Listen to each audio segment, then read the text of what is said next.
Écoutez, j'ai une question à vous proposer aujourd'hui, une problématique. Et si Eren n'était pas devenu l'antagoniste de fin dans SNK?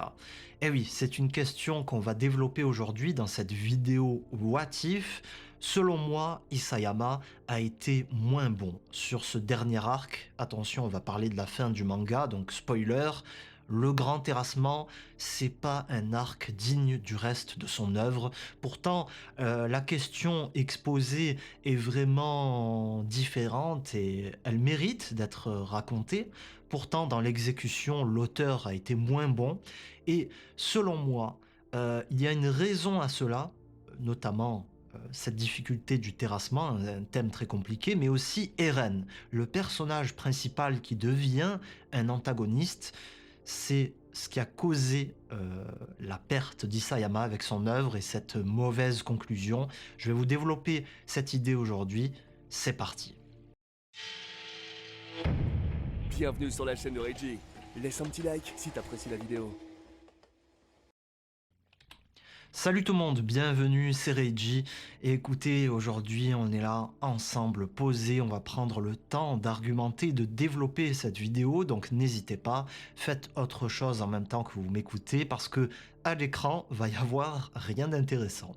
Alors, n'hésitez pas aussi à liker pour aider la vidéo, ça aide beaucoup, parce que YouTube nous met pas en avant.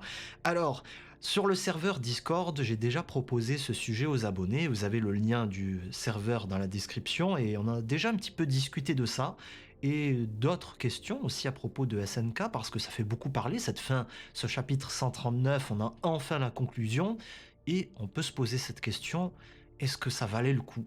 Tout cet arc du grand terrassement pour ça, pour cette conclusion, on attendait vraiment des dernières réponses et tout ça, et oui, à minima, on peut être déçu. Alors il y a des gens, je l'accepte, hein, qui ont aimé cette fin, et moi-même, je trouve qu'il y a des points intéressants, il y a une histoire à raconter. C'est ça le truc.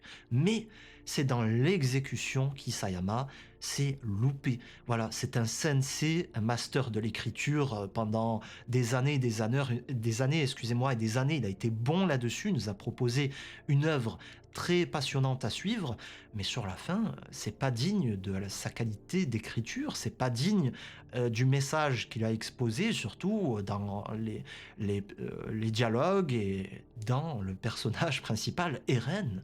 Voilà, on voit le fiasco à la fin dans le chapitre 139, par manque de temps notamment, mais c'est pas digne de son talent.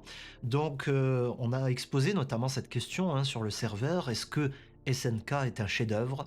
Est-ce qu'on peut qualifier de chef-d'œuvre justement une fiction qui se loupe à la toute fin? Pour moi, j'estime que oui, parce que les 80% de l'œuvre sont vraiment très bons. Hein, c'est vraiment exceptionnel, ça nous a fait vibrer pendant des années, et je pense qu'on ne peut pas le mettre de côté, on ne peut pas l'oublier comme ça. Par contre, il est vrai que le dernier arc, pour moi, hein, ça commence dès Revedio, tout ça, c'est moins bon. Même s'il y a des passages très intéressants, hein. Moi, j'ai aimé Revedio, j'ai aimé les passages dans l'axe.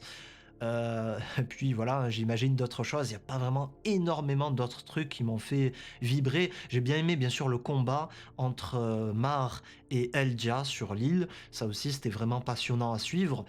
Et après, c'est vrai que c'est un petit peu plus limite, quoi, hein. Il y a des passages superflus, d'autres qui auraient pu être meilleurs, etc. Enfin bref, on peut en débattre pendant des années et des années. Je pense que des gens vont le faire pendant des années. Il y a une remarque d'un abonné là-dessus qui disait, ben, le problème, c'est qu'on va se souvenir des derniers chapitres et ceux qui sont moins bons, justement. Et oui, faites l'exercice, pensez SNK et qu'est-ce qui va vous venir à l'esprit? Eh ben, pour le moment, c'est encore frais. On a ce dernier chapitre, on a cette mauvaise exécution, le chapitre 137, etc. Alors oui, il y a eu des choses intéressantes, le 138, mais voilà, dans l'ensemble, j'en viens à me dire que c'est un petit peu un gâchis. Voilà, c'est dommage. Écoutez, c'est dommage, c'est comme un pilote de Formule 1, pour vous donner une image, moi qui aime bien regarder des courses en ce moment, qui va faire 55 tours en pole position, qui va mener la course, Et d'un coup, à la toute fin, il va faire un tête à queue et voilà, il perd la course bêtement. Et ben, c'est un petit peu, ce qui est arrivé, à Isayama, quoi, hein. Il a maîtrisé son sujet là et à la toute fin, il n'a pas réussi à raconter ce qu'il voulait et même lui l'avoue dans une interview, toute récente. Donc c'est vraiment dommage.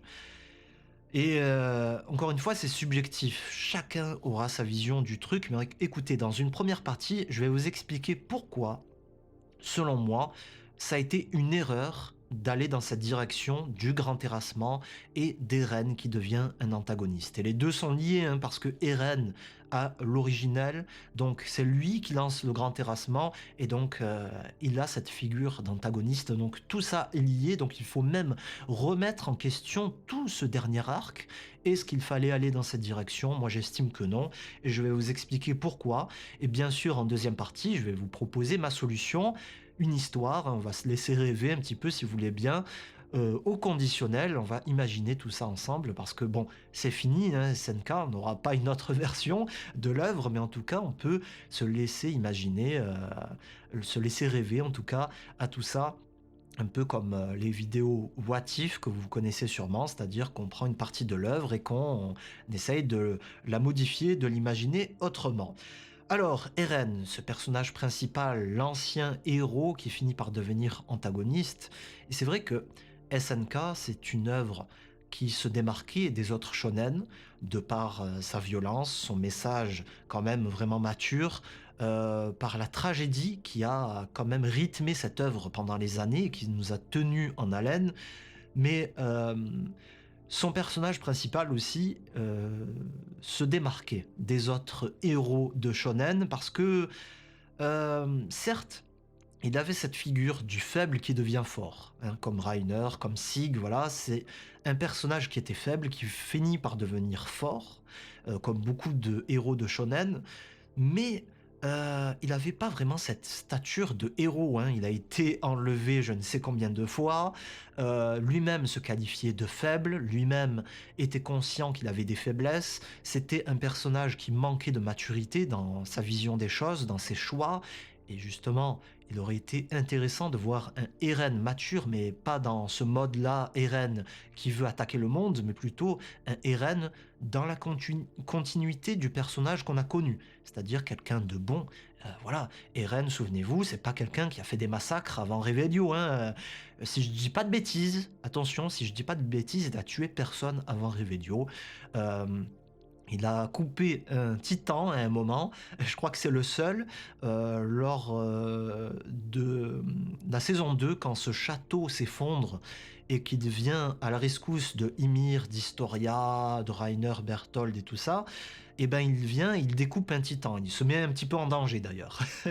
Et je crois, si je dis pas de bêtises, c'est le seul moment où il en vient un petit peu à se salir les mains, et en plus c'est un titan, donc c'était un personnage quand même qui avait un sens de la morale, qui voulait la liberté pour les siens et qui n'avait pas des idées mauvaises à l'esprit. Le truc, c'est bien évidemment le secret de Shiganshina, le contact avec Historia, le fait qu'il ait les souvenirs de l'originel, tout ça a été lancé et ça a causé sa transformation. Et Isayama nous raconte justement ce changement. Et pourquoi il a fait ça d'ailleurs? Ça peut être intéressant de se poser cette question. Ben écoutez, l'être humain finit toujours par se lasser. Vous verrez dans la vie, pour tout, on finit par se lasser et du coup, voilà, on a besoin de renouveau. On a besoin de changer notre quotidien, de le pimenter un petit peu, et ça vaut aussi pour le divertissement. Donc, ils ont voulu peut-être aussi surprendre et faire encore plus fort ce qui était l'arme de SNK, c'est-à-dire surprendre et choquer. Et comment le faire? Ben avec Eren, qui devient cette figure génocidaire qui détruit le monde, etc. Et là, effectivement, oui, effectivement, ça, oui, on a été choqué. Mais dans la maîtrise de l'ensemble, on peut se poser des questions. En tout cas, l'objectif, je pense que c'était le suivant, hein, c'était de surprendre, de choquer et de clôturer cette œuvre d'une façon encore plus spectaculaire et de se démarquer davantage, de faire peut-être quelque chose qui ne sera jamais fait dans d'autres shonen. En tout cas, le problème, c'est que la direction prise a été moins cohérente. Et ça, on a pu s'en rendre compte, notamment à cause du grand terrassement, un sujet très complexe qui a dépassé Isayama, et même lui l'avoue, hein, ses thèmes l'ont dépassé dans l'interview qui est sortie tout récemment. Et il a échoué aussi sur le fait de rendre humain ce personnage, et ça a été une faiblesse parce il n'est pas allé jusqu'au bout de son idée d'en faire un antagoniste, d'en faire une figure très sombre. Eh ben, à la toute fin, voilà, Eren a été atténué complètement. Il faut donner une bonne figure à ce personnage, et même, du coup, et ça c'est vraiment critiquable et c'est même questionnable. On en vient à atténuer le grand terrassement. Ah oui, ben, il fallait le faire. Voilà un petit peu l'idée. Armin qui le remercie.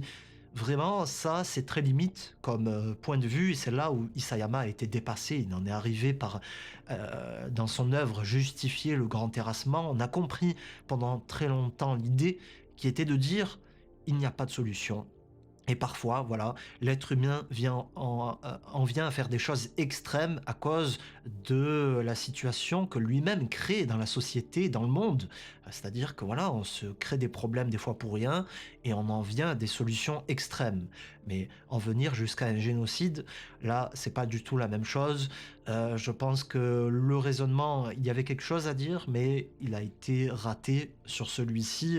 Voilà, c'est quelque chose qu'on peut pas justifier, c'est injustifiable, un génocide. Et il aurait fallu justement aller au bout de cette idée et faire d'Eren une ordure. Mais il n'a pas été capable de faire ça. Et ils n'ont pas été capables de faire ça à la Kodansha sur plein de trucs, notamment faire disparaître des personnages importants. Euh, Heu, voilà, on aurait pu avoir une meilleure fin, dramatique, on en parlera tout à l'heure, en faisant disparaître des personnages principaux plutôt que la population mondiale. Ils ont préféré faire, passer, le 80 de la population, heu, dans l'intrigue plutôt que des personnages principaux. Bon, tout ça pour satisfaire des lecteurs. En tout cas, pour moi, il n'y a pas de cohérence dans la personnalité et dans les choix d'Eren. On attendait la toute fin, l'explication au chapitre 139, et celle-ci n'est pas convaincante. Alors oui, on avait des extraits de souvenirs qui nous permettaient de comprendre Eren tout au long de l'intrigue, mais c'est pas suffisant. On attendait, vous savez, ce truc, cet argument qui vient valider le tout et nous dire ah, c'est pour ça qu'il a fait ça, on comprend mieux et voilà. On a une explication cohérente. Et ben, ça a été tout le contraire. C'est pas du tout cohérent. C'est même assez risible, on peut dire ça comme ça. Eren qui ne sait même pas pourquoi il en est arrivé là. Eren qui en vient par douter, à hésiter, à pleurnicher, tout ça. Oui, ça peut être, c'est humain, mais ça vient dénoter avec le Eren très froid qu'on a vu pendant des dizaines de chapitres. Et là, à la fin, on voit tout un autre personnage. Mais on se dit, comment il a fait du coup pour rester aussi froid et se maîtriser pendant tant de temps si à la fin il en vient à pleurnicher lorsqu'il faut faire un adieu. Donc, pour moi, c'est pas cohérent, effectivement. Il est tombé dans ce piège, Isayama, de vouloir mettre un mystère autour de son personnage principal. Et effectivement, ça a marché. Les gens voulaient des réponses. Mais c'est arrivé et ça a duré trop longtemps. Voilà, c'est arrivé à la toute fin et ça a duré trop longtemps. Il fallait des explications peut-être en amont, comme le disait Zeke sur le Discord. Et il fallait peut-être, voilà, pour moi, c'était pas une bonne solution d'aller dans cette direction-là, d'en faire un antagoniste. Le génocide est un sujet qui a dépassé l'auteur et le terrassement est la seule solution. Donc c'est une erreur parce que Eren, dans son action, doit être justifié parce que c'est le personnage principal. Son action doit être justifiée et on a un message douteux à la toute fin, donc c'est assez dommage. Isayama, il a trop complexifié son message selon moi. Il y a des thèmes qui sont abordés dans l'œuvre, dans le récit, qui sont superflus dans ce dernier axe, dans ce dernier arc, voilà, je m'y perds. Et notamment, voilà, on parle de l'axe à un moment. on parle de l'axe. Moi, j'ai bien aimé, mais on peut se demander, est-ce que c'était obligé d'introduire cette notion?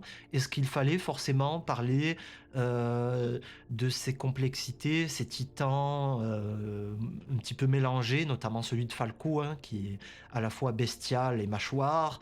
Hem, Toutes ces questions qui sont rajoutées autour, des maux de tête de Mikasa, qui sont faits plus présents aussi, dans le dernier arc.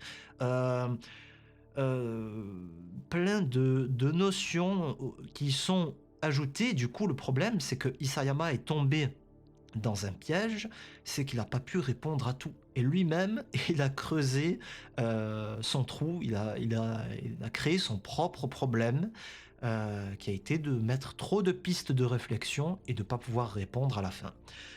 Donc, il y a aussi un souci de rythme. La symbolique du 139, je l'ai déjà abordé, donc ça, c'est pour moi la plus grande raison de cette fin en demi-teinte. Hem C'est-à-dire que voilà, il n'y a pas assez de pages, et il fallait terminer vite et a priori depuis un moment. Et d'ailleurs, encore une fois, Zeke, faisait mention sur le Discord, de la bataille au port qui est rushée au chapitre 129, la mort de Sig qui est complètement ridicule au 137, qui arrive d'un coup en quelques pages. Ça aussi, c'est vrai, ça aurait mérité mieux. On attendait cet événement depuis un moment, on le sentait arriver, et là, c'est bouclé en 2 pages et on passe vite à autre chose.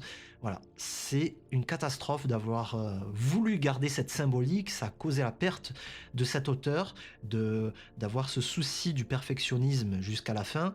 En tout cas, pour moi, ça a été moins intéressant, et une déception, ces explications autour d'Eren. Et j'ai même estimé que ça, à certains moments, c'était ridicule.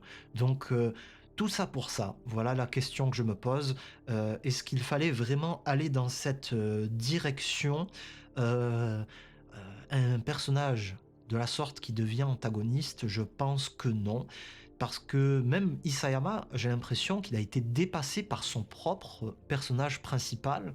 Vous savez, c'est pas évident en tant qu'auteur de raconter un antagoniste. Parce que lorsqu'il faut expliquer ses motivations, ben souvent, vous verrez, on va utiliser la folie. Et même Isayama le fait un petit peu, hein. Il dit, voilà, le fait d'avoir tous ces souvenirs, et cetera, les pouvoirs de l'assaillant, donc ça aussi, c'est un ajout qui a peut-être été superflu, même si ça a été intéressant, ça m'a hypé, hein. Il y avait une cohérence, mais à la fin, ça a rajouté plus de problèmes qu'autre chose. En tout cas, Isayama a utilisé cette piste de la folie à un moment, un petit peu, hein, mais malgré tout, dans l'ensemble, c'est un personnage qui a gardé sa tête. Et dans bon nombre d'œuvres, justement, on utilise cette excuse pour justifier les actions d'un personnage qui fait des atrocités. Prenez Devilman, par exemple, avec une fin qui est un petit peu ressemblante. C'est pas dit directement, mais voilà, l'antagoniste est malade, il est complètement fou, et on le comprend à la fin, et puis voilà, c'est tout, c'est accepté. Et voilà, on doit clôturer là-dessus. Mais sur, SNK, il peut pas faire ça, c'est le personnage principal, il peut pas dire que c'est un malade comme ça d'un coup, parce que bon, il était pas quand même malade, pendant l'ensemble de l'œuvre, il avait de bonnes valeurs. Rappelez-vous, il voulait même mourir pour, sauver Historia, il était prêt à se sacrifier et à laisser son pouvoir de titan dans la saison 3, l'arc politique. Donc je pense qu'il ne pouvait pas aller dans cette direction-là, et du coup, il fallait justifier les choix de son personnage. Et le problème, c'est qu'il y avait trop de choix des reines divergents. À un moment, il fait ceci, puis cela. À un moment, il a l'air bon, puis après, il clash Mikasa, il frappe Armin, etc. Donc, on peut se demander aussi, est-ce que c'était vraiment nécessaire de faire ça? Non, je crois pas. On peut, oui, se dire, il voulait les éloigner de lui, mais est-ce qu'il avait besoin de faire ça? Surtout qu'ils se sont même pas éloignés au final. Donc, il y a plein de choses questionnables, et des attitudes des reines qui veulent parfois dire leur sens et leur contraire. Donc l'auteur a fini même par se perdre lui-même dans son personnage et pas réussir à expliquer son changement, surtout lorsque ça arrive à la toute fin, c'est grotesque. Et voilà, je pense qu'il aurait mieux fallu du coup garder un Eren comme on le connaissait, plus mature, certes, dans cette partie de l'histoire qui va devoir se salir les mains, parce que voilà, la guerre c'est pas beau, et pour atteindre son idéal, c'est-à-dire la liberté pour le peuple d'Eldia, eh ben, va falloir se battre.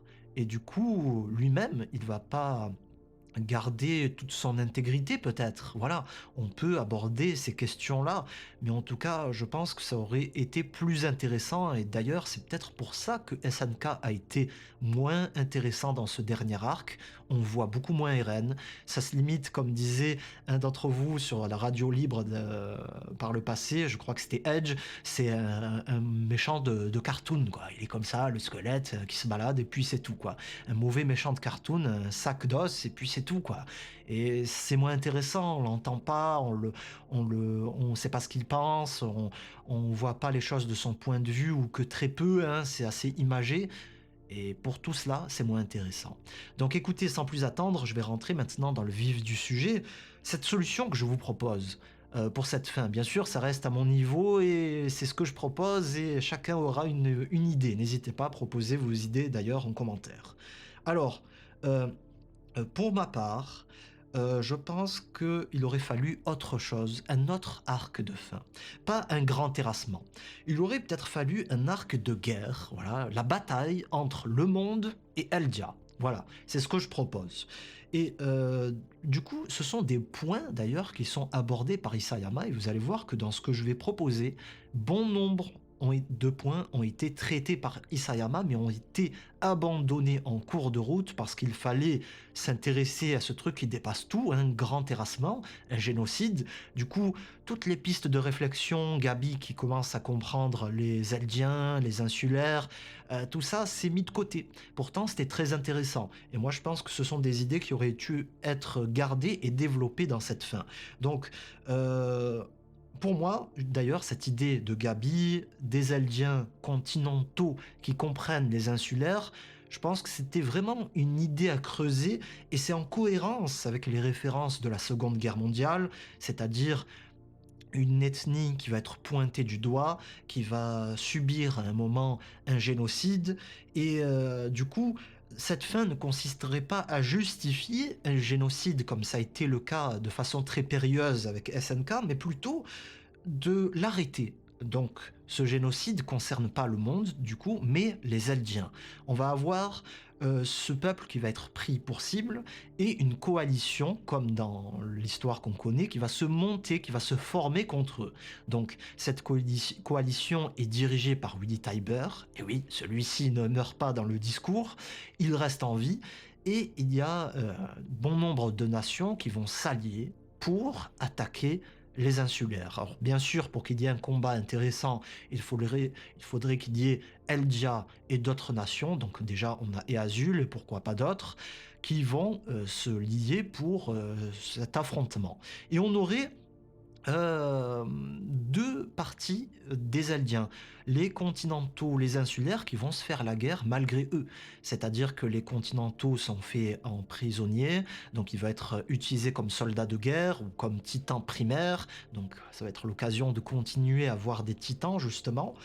Et je pense qu'il y a une cohérence dans l'œuvre parce que c'est toujours la même logique, celle qui est la survie face à une menace. Et cette fois-ci, la menace, ce ne sont plus les titans, ce sont d'autres êtres humains. Et ça s'est un petit peu perdu justement, ce sens de SNK, de la survie. Dans le dernier arc, on l'a plus vraiment. C'est oui, on est affronté, on est menacé par le reste du monde, mais à la fin, la menace c'est Eren. Donc il n'y a plus ce sens du danger parce que on se dit qu'il a un énorme pouvoir et que du coup la survie de Paradis est quasiment assurée. Donc le contexte est tout autre. Il s'agit de la survie de l'humanité, donc ça change un petit peu. Et l'humanité, voilà, c'est triste, mais on la connaît pas. Elle n'est pas assez mise en avant dans le récit pour qu'on ait une attache avec elle. C'est ça qui est terrible, hein. Vous le voyez, hein, les gens préfèrent qu'il y ait 80% de la population dans SNK qui y passe. Hey, je me suis mordu à l'orgue. Et plutôt que des personnages principaux. Donc c'est complètement fou, hein. C'est pas du tout comment dire, ça se pèse pas tout ça, hein, c'est incomparable. Mais pourtant, en tant que lecteur, dans notre point de vue et ce qu'on nous a montré, on a des préférences et c'est assez terrible quand même. Donc voilà. Pour moi, le point clé dans cette intrigue, ça serait justement Revelio. Voilà, c'est le point où il y a un changement. On peut garder quasiment toute l'œuvre jusque-là. Peut-être Sig, qui, à la fin de la saison 3, Shiganshina, dit à Eren qu'il est son allié. voilà. Que fait-on de Sig? D'ailleurs, je vais en parler, de ce personnage-là. Donc il y a ce point-là. La scène d'intronisation d'Historia, Eren qui a des souvenirs de l'assaillant, peut-être oublier tout ça. Eren face à la mer, son message, oui, alors il peut être doux et amer, ce message, comme il a été, mais du coup, c'est un autre sens par la suite. En tout cas, à Revelio, pour moi, c'est le point où il faut tout changer. C'est-à-dire que Eren a une autre attitude, un autre projet.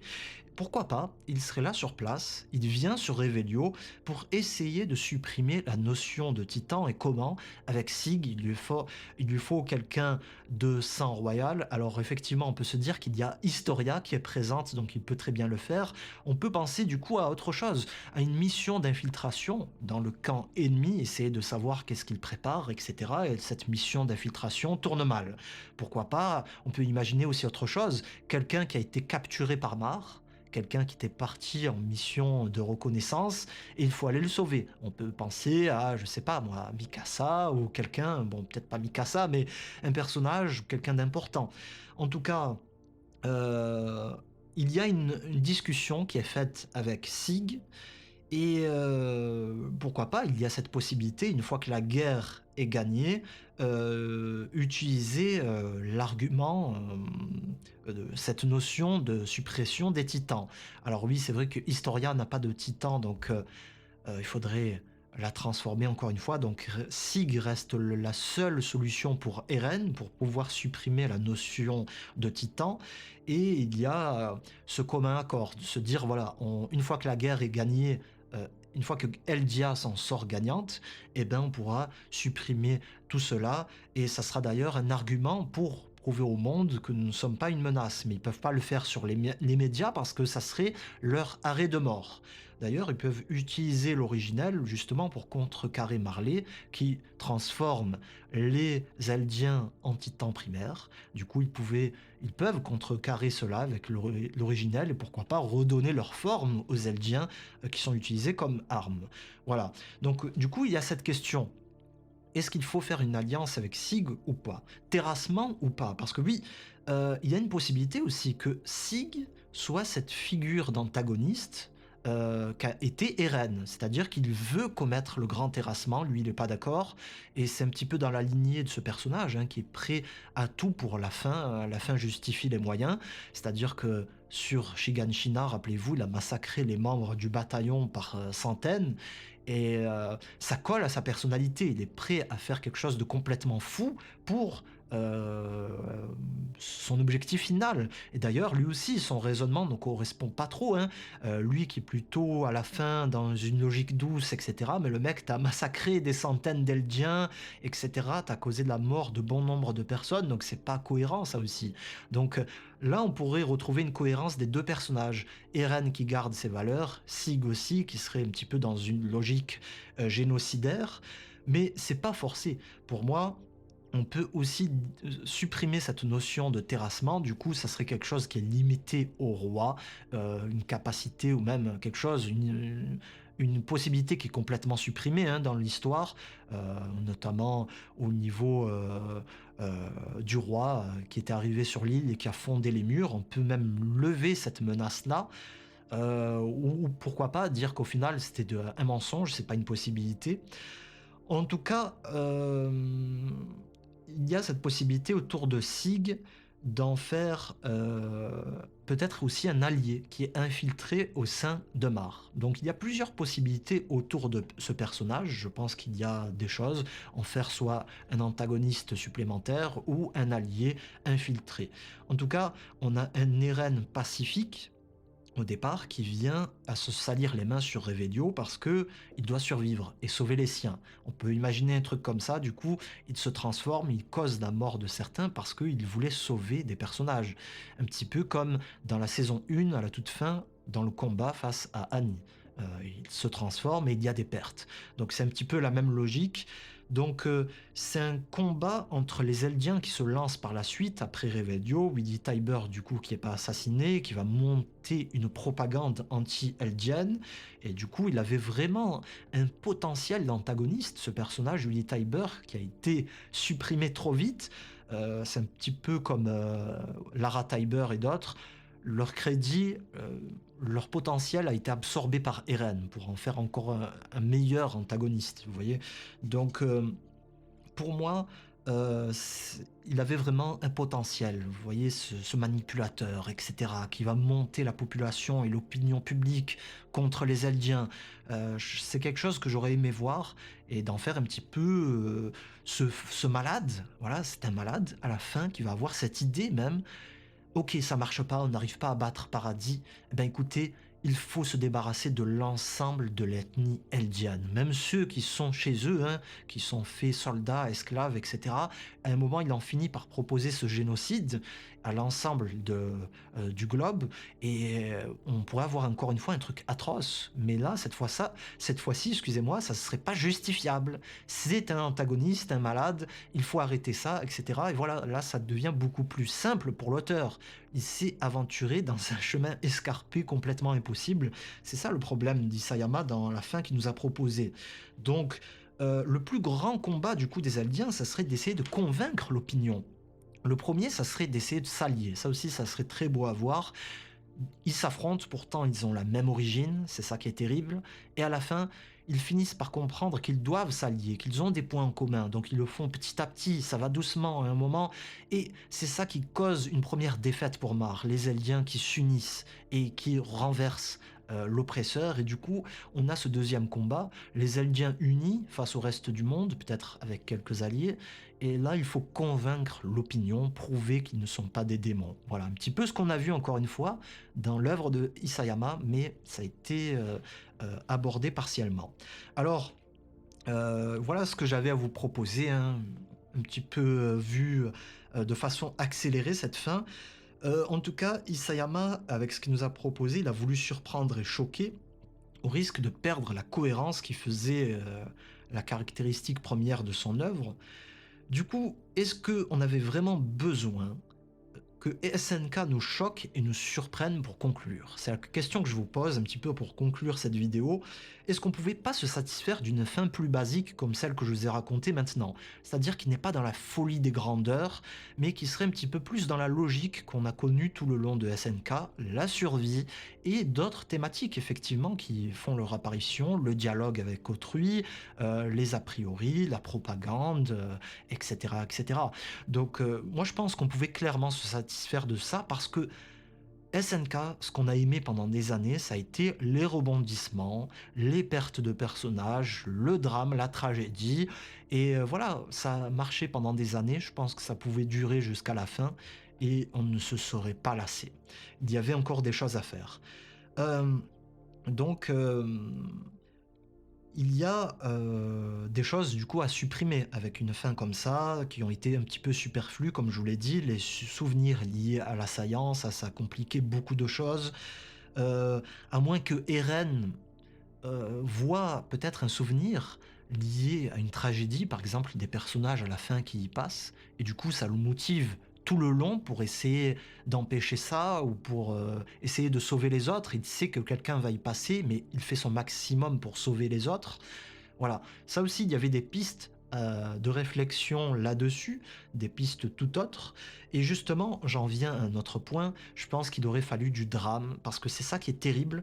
Le drame, il fallait quelque chose pour correspondre à SNK, il fallait un drame à la fin. Et ce drame, dans l'œuvre qu'on connaît, ça a été que 80% de la population y passe.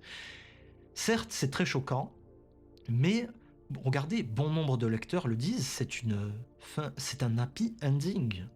C'est ça le truc, la confusion. Pourtant, il y a un génocide, mais c'est un happy ending pour eux. Donc, il y a, je pense, un problème, c'est qu'il fallait plutôt s'attaquer, comme toujours, aux personnages qu'on connaît. Ça a été le récit de SNK tout le long. Il fallait des personnages qu'on aime qui y passent malheureusement. Une fin sombre comme ça, et ils n'ont pas été capables de faire ce sacrifice-là. Ils ont eu peur. Je pense que voilà, ça a été le choix de l'auteur, de l'édition. Ils ont préféré contenter les lecteurs un petit peu plus affectifs que les lecteurs hardcore qui sont prêts à voir des personnages y passer pour avoir une œuvre cohérente et frissonner à la toute fin. Donc c'est ça qui est un petit peu bizarre avec l'œuvre qu'on connaît à la fin, il y a le grand terrassement, etc. Et ça se termine, et ben, personne n'est mort. Voilà. Sig est mort, voilà. Le parasite est mort. Merci. Ok. Et du coup, on connaissait pas assez la population, on n'a pas assez vu de peuple pour s'y attacher. On n'a pas eu des personnages qui étaient originaires de différents pays pour avoir un lien, etc. Donc, je pense qu'ils se sont ratés là-dessus. C'est pour ça qu'on a cette fin où on voit un petit peu l'Alliance qui est invincible, parce qu'on sait que Eren, on le comprend, hein, il agit pour leur intérêt. Il meurt pas, il leur arrive quasiment rien si ce n'est à Angie. Donc voilà, tout ça fait que cette fin, elle est un petit peu bizarre. On dirait que c'est pas SNK ce dernier arc. Surtout à partir du combat et du grand terrassement. C'est plus SNK. On frissonne à certains moments, comme au 138, mais il rétropédale et il revient en arrière. Et donc, voilà. C'est un petit peu aussi ce goût amer, pas seulement pour la fin aussi, qui est assez sombre, il faut le dire, hein. Politiquement, c'est pas résolu. Tout ça a presque servi à rien. Certes, il y a une certaine liberté, mais les tensions continuent et les humains répètent leurs mêmes erreurs. Mais voilà. On peut se demander s'il n'y avait pas un autre message à raconter. En tout cas, voilà ce que j'avais à vous dire aujourd'hui dans cette vidéo. Merci de m'avoir suivi pendant dans cette bonne demi-heure. N'hésitez pas à proposer vos propres pistes de réflexion. Je vais remercier les membres soutiens comme d'habitude, Tipeee et YouTube avec le bouton rejoindre. N'hésitez pas, ça aide beaucoup, notamment pour le projet The Tokyo Dream, la propre fiction que je souhaite vous proposer. Donc n'hésitez pas et vous avez des avantages pour vous remercier. Salut tout le monde et à très vite pour d'autres contenus. Et regardez un petit peu les vidéos qui vont s'afficher, il y a des choses intéressantes. Salut. Merci d'avoir regardé cette vidéo. Si t'as aimé, tu peux apporter ta contribution sur Tipeee. Et sache que certains avantages exclusifs sont disponibles pour les donateurs. Enfin, tu es bienvenu pour participer à la discussion en commentaire et sur les réseaux sociaux. Le programme de la chaîne continue? Alors, à toi de cliquer.